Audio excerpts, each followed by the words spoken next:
Coming up on this Thursday edition of Daybreak, the leader of Korea's main opposition party leaves Prime Minister nominee Lee Wan-koo sweating, hinting that his party might not confirm Lee's nomination amid questions over his finances and alleged moral lapses. President Park Geun-hye hails the opening of a cultural contents complex on the outskirts of Seoul, saying it marks the start of a new era for Korea to become a cultural powerhouse. Plus, US President Barack Obama sends Congress a draft authorization to formally use military force against the Islamic State militant group. Daybreak begins now.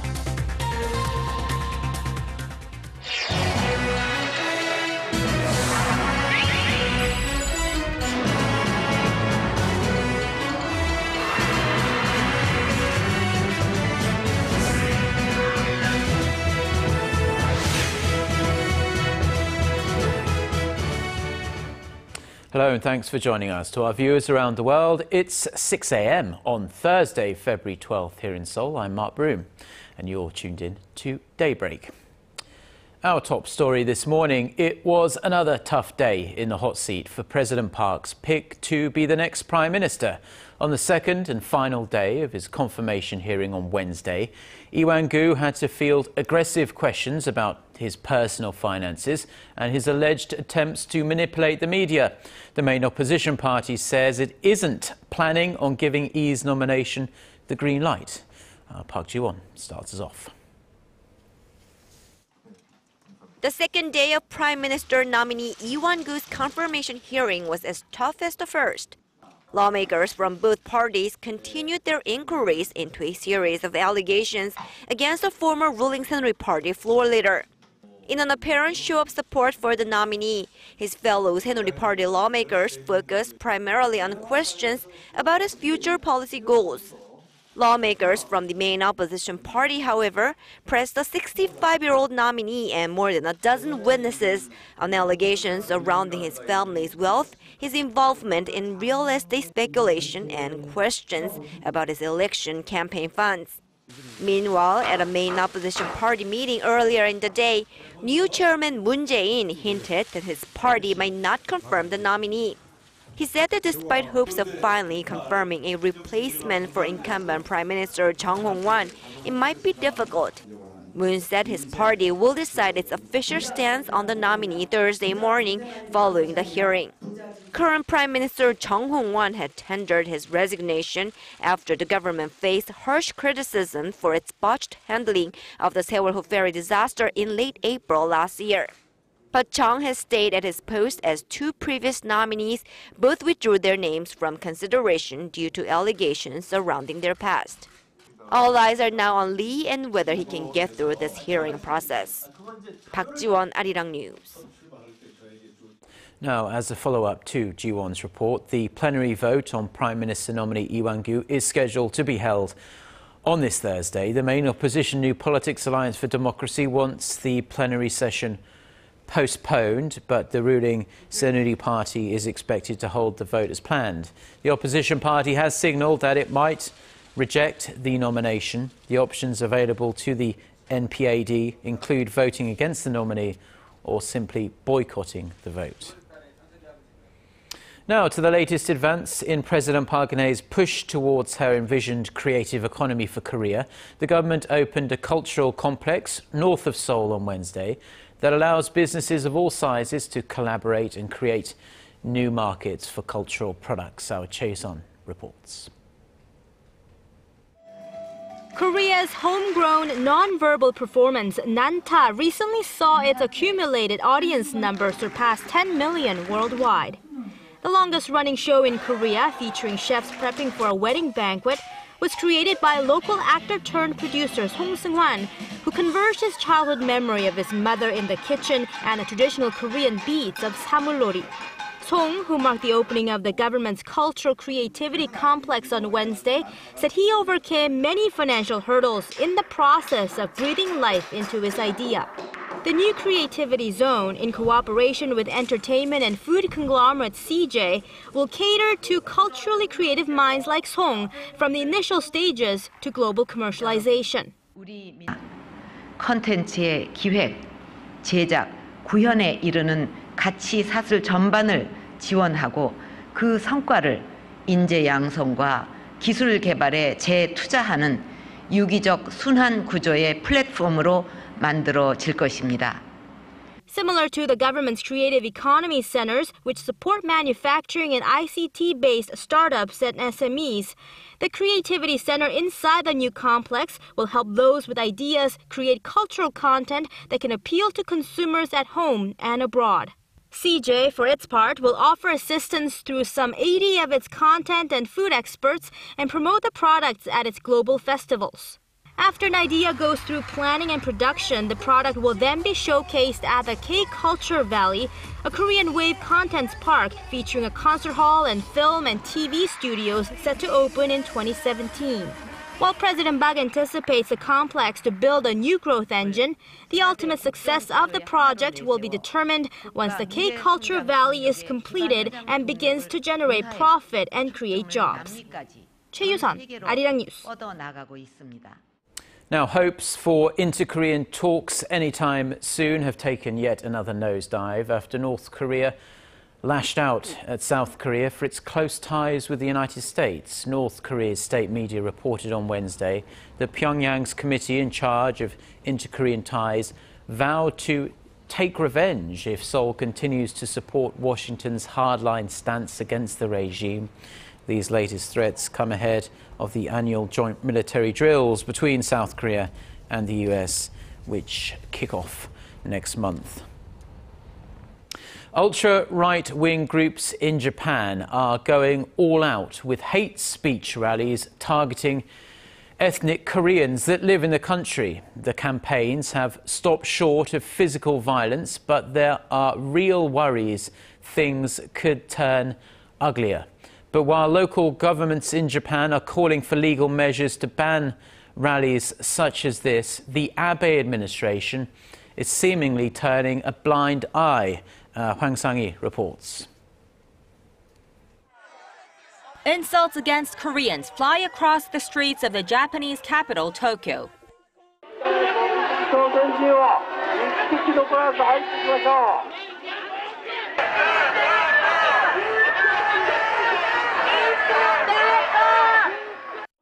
The number of hate rallies against some 500,000 ethnic Koreans has risen sharply in Japan.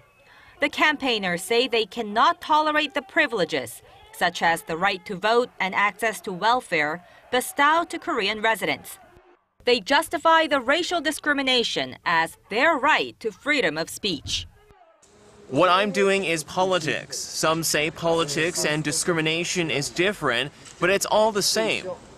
It's a serious matter that has been taken to the international stage. In August, the United Nations Human Rights Committee demanded Japan add hate speech to legislation that bans racial discrimination. In December, the Supreme Court upheld a ruling by Osaka's High Court, the city with the largest Korean population, which ordered an ultra-right group pay a $120,000 fine for its hate speech rally. But the Abe administration has remained passive, saying the issue is under review. Since the beginning of the year, 24 local governments have taken the matter into their own hands, pressuring the central government to take legal measures. It's extremely dangerous to protect comments like kill someone under the banner of freedom of expression. While the Abe administration turns a blind eye to racial discrimination, concerns are rising as ultra-right-wing groups are planning a large-scale hate speech rally later this month. Hwang Sang-hee, Arirang News. Cleanup work continues this Thursday morning after Wednesday's massive car pileup involving over 100 vehicles on Yeongjong Bridge in Incheon. But traffic is now flowing and the bridge is now open to vehicles. Police say yesterday's accident happened after an airport limousine bus rear-ended a passenger car. 2 people are confirmed dead and more than 60 others were injured, with at least 10 of them seriously injured. More than a dozen foreign nationals were among those injured as well. The area was covered by a blanket of thick fog at the time of the accident, and drivers told police road conditions were slippery. The authorities are still going over vast amounts of CCTV footage and also dashcam recorders to try and work out what exactly happened. One of Korea's oldest nuclear reactors may be shut down forever. The lifespan of the 32-year-old Walsong reactor has been up for debate for a long time, as it was supposed to be closed after 30 years. If closed, it will become the first reactor in Korea to be shut down. The Nuclear Safety and Security Commission is expected to announce its decision on this Thursday. The organization claims the reactor is in good enough condition, really, to operate for 10 more years. But citing safety concerns, residents and environmentalists are demanding it be shut down permanently. Now to the latest on the trial that has gripped the nation for months, and it might be over soon, as the verdict hearing for the former Vice President of Korean Air is scheduled for this afternoon. This comes after prosecutors sought a 3-year prison term for Jo Hyun-ah early this month for violating aviation safety regulations, assault on a plane and coercion. They added that Jo has shown no sign of genuine remorse for her actions. The former executive has continued to blame the crew for her decision to order a senior crew member to deplane in New York last December after they did not follow the proper first-class procedure for serving nuts.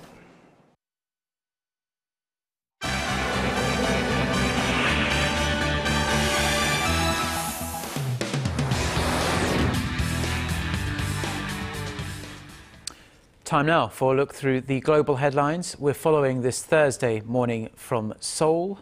For that, we turn to Eunice Kim, standing by for us at the News Centre. Good morning, Eunice. And good morning to you, Mark. More than 3 years after a cruise liner crash left nearly 3 dozen people dead, family members of those aboard the Costa Concordia have received their justice.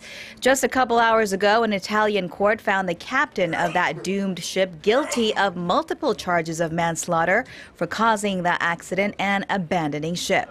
Francesco Schettino was at the helm of Costa Concordia in 2012 when the giant ship moved too close to shore and crashed on the rocks of the Tuscan island of Giglio. Schettino abandoned his ship before his 4,200 passengers and crew were rescued. Despite rescue operations, 32 people were discovered lifeless. The 3-member judge handed him a 16-year jail sentence, denying the now former captain's request for a plea bargain. The decision also comes despite the 54-year-old's tearful plea that he was only partially responsible for the deaths and that he was being made a scapegoat. He and his lawyers are expected to appeal that verdict. And talks continue into the night in Belarus as European leaders try to secure a plan toward installing peace in eastern Ukraine, which continues to see an escalation of fighting between pro-Russia separatists and Kiev's forces. The heads of state of Germany, France, Ukraine, and Russia arrived in Minsk on Wednesday with a huge task ahead of them.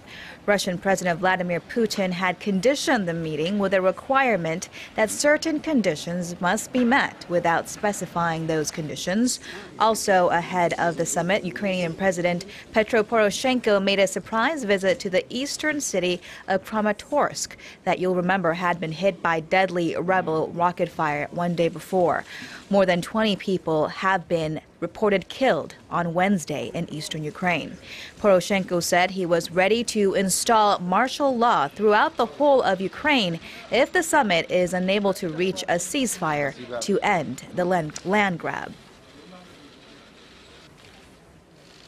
And within the past hour, U.S. President Barack Obama told his country his administration was ready to take out the Islamic State group, including its commanders. He said the extremist group, which recently had confirmed the death of an American hostage in its custody, was on the defensive and that the U.S. would ultimately degrade and destroy it. This, as hours earlier, President Obama asked Congress for powers to use military force against IS. His approval if his proposal, if approved, would hand America's commander-in-chief with powers good for 3 years that is not bound by national borders and that could be extended to other entities tied to IS.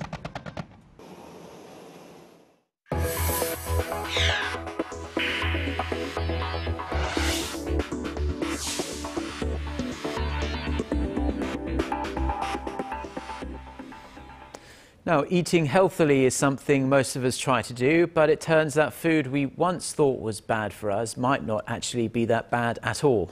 A government advisory panel in the United States says, contrary to past recommendations, we shouldn't really worry too much about having too much cholesterol in our diets.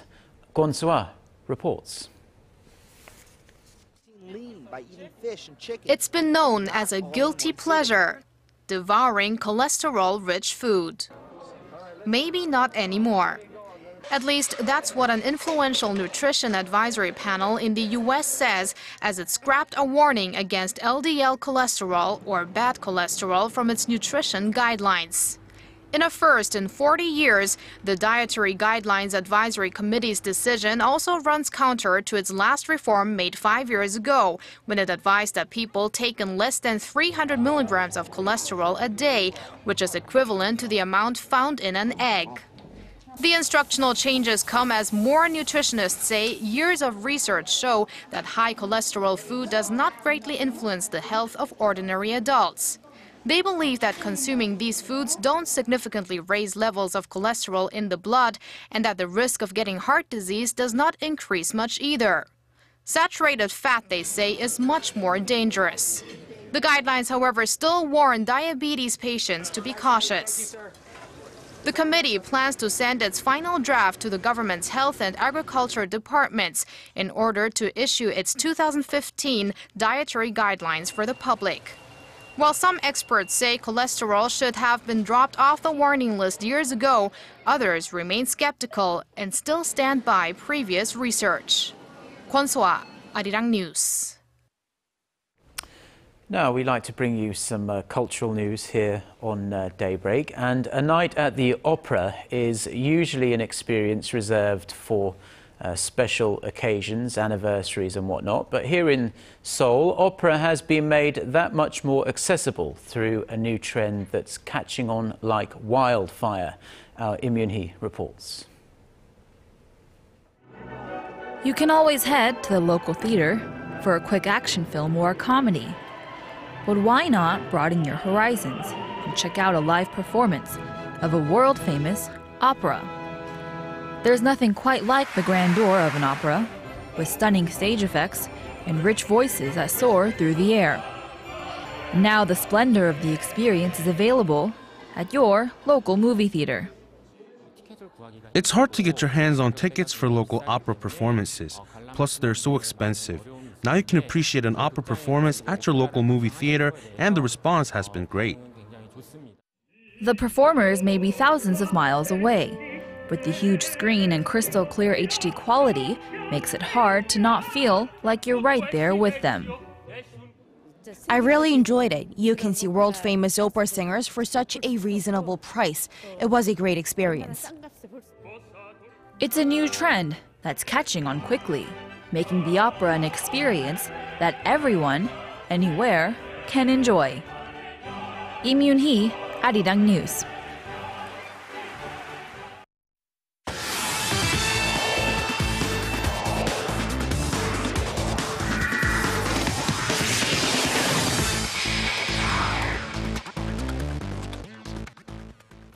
And a good Thursday morning to you all as we kick things off with a major figure skating event set to take place in Seoul later today as the Four Continents Figure Skating Championships kicks off at the Mokdong Ice Rink.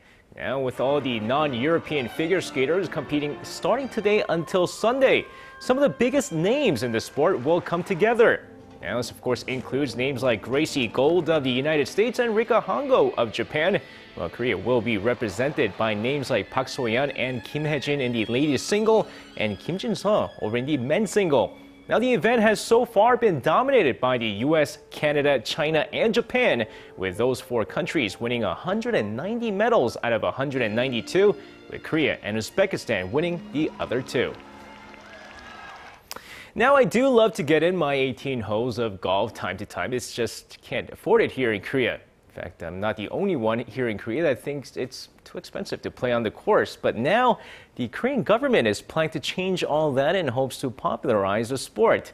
Now, on Wednesday, a government official stated that President Park Geun-hye has highlighted the need to popularize the sport and get more people to play by making the courses more accessible to the public. With a trip to a golf course costing roughly $300 per person, the government plans to turn private golf courses that are struggling or on the brink of bankruptcy into public courses, making the green fees a lot cheaper. Of course, President Park Geun-hye is an honorary chairwoman of the upcoming President's Cup, which will take place in Korea later this year and fall. Now, after the 2015 Asian Cup in Australia, many of the players, of course, returned to their clubs, and head coach Uli is enjoying a nice, well-deserved vacation. But come March, they're all coming back together as the March schedule has been finalized for the national team.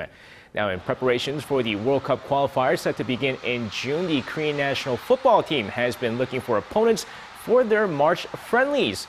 And on Wednesday, the KFA has finalized that schedule, with the national team facing off against Uzbekistan on March 27th, followed by New Zealand on March 31st. Now, of course, the dates have been set, but a venue has not yet been decided just yet. Now, I've mentioned this several times, but the popularity of baseball here in the nation is bigger than ever. And the KBO knows this, which is why they've decided to start a brand identity. Now, this means that everything and anything related to the domestic league will be identified with KBO, meaning the league will now no longer be just called the KBO, but the KBO League starting in 2015. But not only that, all KBO events must have KBO in front of the event title, as the league continues to make changes to the most popular league here in Korea. And that's going to wrap it up for me. This has been SJ. Have a great rest of the day, and see you guys again for your sports needs.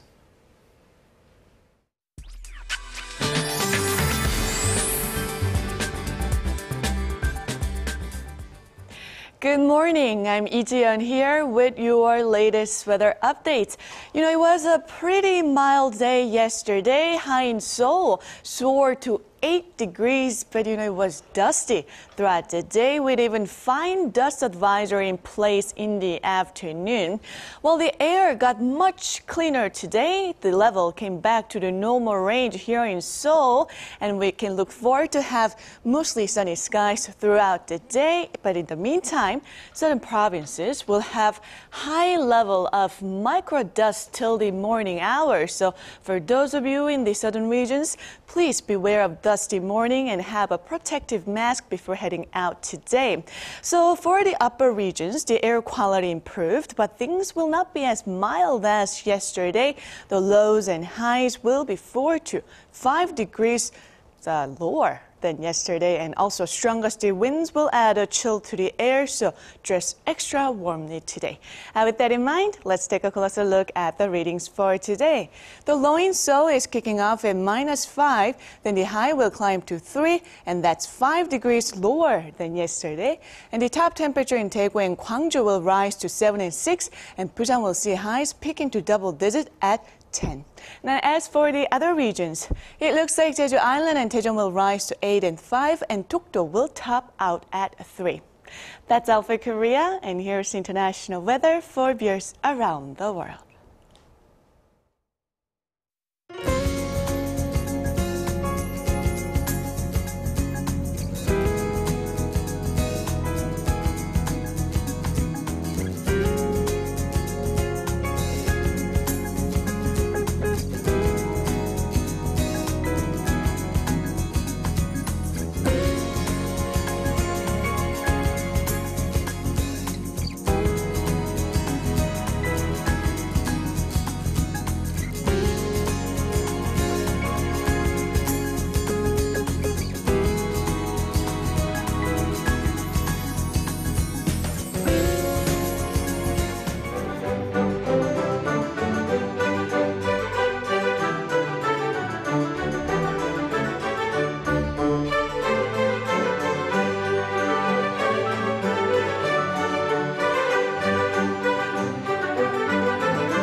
Well, that's going to do it for now. Plenty more stories online, and you can also download our smartphone application from all the usual places.